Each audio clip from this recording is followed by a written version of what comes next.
Anytime you see a player beating Micah Parsons to the football, you know you're about to have a special defense. We got player rankings. We got a Browns recap. What a big opening win. Probably the best opening win I've ever seen for the Dallas Cowboys. What a big opening win. Let's get to it now.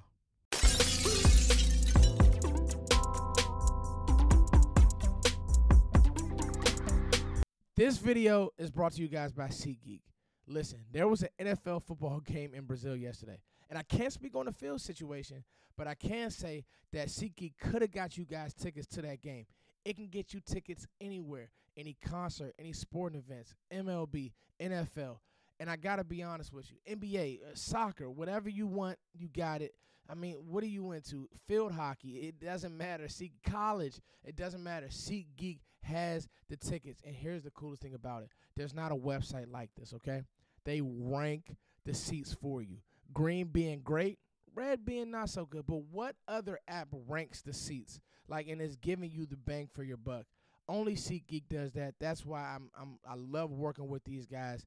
SeatGeek can take care of you. Use promo code FootsttheKing. Get $20 off of this purchase. SeatGeek, SeatGeek, SeatGeek. This is going to be a fun one because I think this whole off season we kind of had this vibe that was like, man, you know what?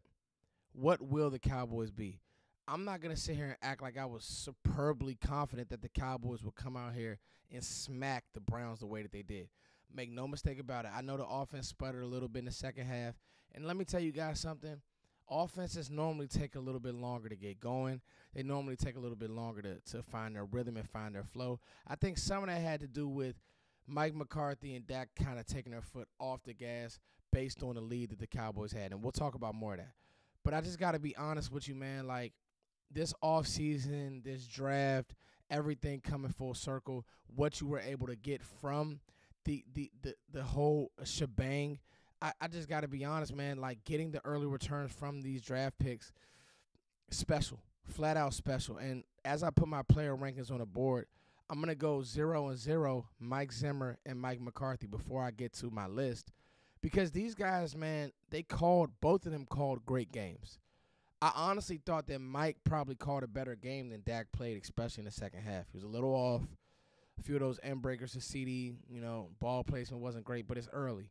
He came out smoking, and then it kind of just tempered off. But obviously he got paid. We know who Dak is. We know that we need Dak to. This is what it is, guys. You go as far as Dak goes, but you also need help as far as what the defense did and showed today.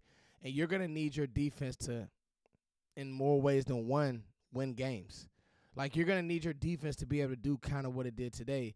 I won't say that anybody thought that the Browns had a spectacular offense. I know I didn't think that. But you thought that they would be able to move the ball some. They weren't able to move the ball at all. So let's get into it. Man, number one on my list, DeMarvin Overshown. I started with him. I want to start with him now as number one on my list. The guy was all over the foot. It was visually, you could visually just see how fast he is, how physical he is.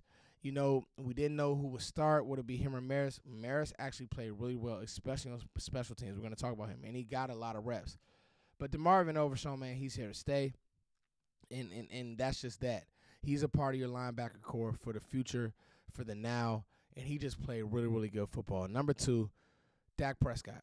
I know Dak didn't have the best second half, but he just played really clean football coming out the gates. It was rough early.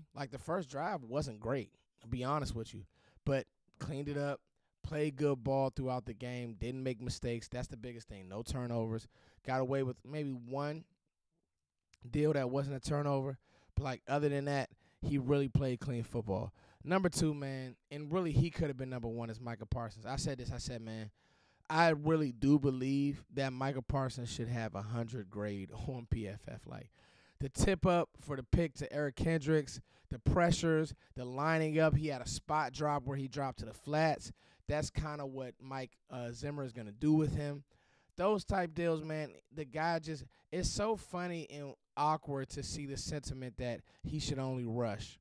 It's hilarious. And Micah Parsons is so much more than that as an athlete. Just him playing forward, honestly, it doesn't make sense.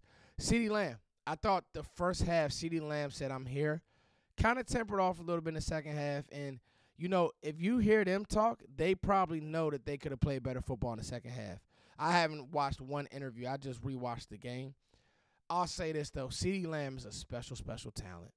And, he's really coming into his prime. He's not even in his prime. When he really turns it up, it's going to be scary, man. I'm watching Mike Evans still destroy Washington secondary. If he can be one of those guys that's year in and year out till he's 32, 33, you talking about an all-time great, because CeeDee Lamb is just special. Number 4, man, I got to do this, man. Brandon Cooks. I thought that Brandon Cooks I called for Brandon Cooks to be that guy. And that first touchdown, he was that guy. On those out routes, he was creating separation. He had a really good jet sweep that I said, man, okay, cool. On that jet sweep, I love that. So those type vibes from Brandon Cooks early on, like I told you, I need to see more from either Tober or Cooks. Somebody has to step up, and then obviously with the Jake Ferguson injury, we don't know how long he's gonna be out. I really like the way that he played. I'll say this, I gotta eat a little bit of crow. Number 5, Ezekiel Elliott, man. Zeke Elliott did some things for me that I was like, okay, he's not going to be, a 1,500-yard runner. But he had some pop, caught the ball, pass pro. Pass pro was outstanding. I got to eat crow on him, man. I can live with this. We can play this type of game because we got to remember, the Browns have a good defense. So them sputtering off in the second half, those guys have all pros on that side of the ball. You put up 37 points. I'm not mad at it. Number 6, man, Kalen Carson. Kalen Carson was outstanding. Kalen Carson was a guy that was a little grabby at times, but to hold Amari Cooper to what it was, 2 catches, 19 yards, you can't beat that. From a rookie corner, came up, made tackles. At no point was I worried. He was probably your best rookie. So Kalen Carson you got another one. He should have had an interception. You got another one at Kalen Carson. You could just feel it.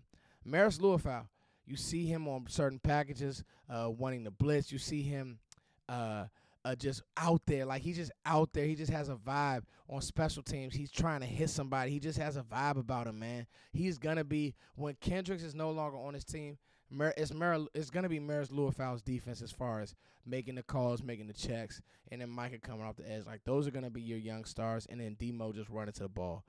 That's what's going to be this defense. Just wait and see, I'm telling you. You could even throw DeMarcus Lawrence in this list. I didn't even put DeMarcus Lawrence on this list, and you really could. Where are we at? Are we at 7? We're at 7. Number 8. Where are we at? 6, 7? I don't know what number I'm at, guys. I'm sorry. I'm very excited. Number 8, Eric Kendricks. Eric Kendricks played lights out. You can see that we now have real linebackers. Real guys that are going to run the ball and tackle, be where it's supposed to be. And I was really impressed with how they played football today, man. I really, really was. And Eric Kendricks, man, he still has, I think, about 2 good years left in this game. It's just we'll see how injuries and how he holds up with the 17-game season. But he still has a lot of good football left in this game. Tyler Guyton only got beat once that we really knew and heard about. But other than that, they gave him chips. They got the ball out quick. And they really frustrated Myles Garrett all game. And I think that's what you got to do. It wasn't a lot of long drops. It was a lot of just ball out. We're not going to let Myles pin his ears back. Now, he had 1 rep right after Micah's big play. Myles came back and went crazy. But other than that, it wasn't really that crazy, man. So shout out to shout out to Tyler Guyton for really doing a great job on Myles Garrett. And then number 9, 10, 11, 12, 13, man, Cooper Beebe. When you don't notice the center outside of the 1 delay a game, I'm good. Probably wanted to run the ball a little bit better, but again, this Browns defense is tough, guys. This Browns defense is tough. You put up 33 points, 30-plus points. You tell me. Y'all tell me what you think. Because, to win a game like this, I'll say this. This was the best opening game that I've ever been a part of that I can remember. The Giants games, cool, because you're beating a bad Giants team led by Daniel Jones. And I get it. Tomorrow is going to be Deshaun Watson is the worst quarterback in the league. He has a winning record with the Browns, guys. They were winning in spite of. They weren't able to do that versus the Cowboys. The Cowboys really took the fight to them. They were more physical. The physicality and the attention to detail is what I really liked about this team. So you guys let me know what you think. Those are my player rankings. That's my breakdown. I'm hitting you guys with a video every day this week. We're keeping the momentum going. Every day you guys will have content from Foot's the King. Love you guys. Peace.